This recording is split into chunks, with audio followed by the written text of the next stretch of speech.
So yan na nga mga bossing. Biyahe na naman tayo kahit maulan mga bossing. No?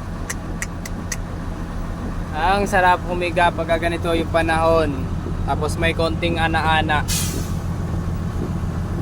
Woo!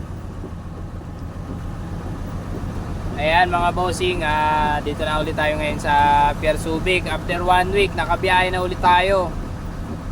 Siguro naawa na yung panahon sa atin. Binigyan tayo kahit ilang biyahe lang. Kasi 1 week na tayong tenga. Yung ibang truck sa garahe namin, ayaw nang umabante, namakat na. Kaya ilan lang tayong makakabiyahe ngayon. Kaya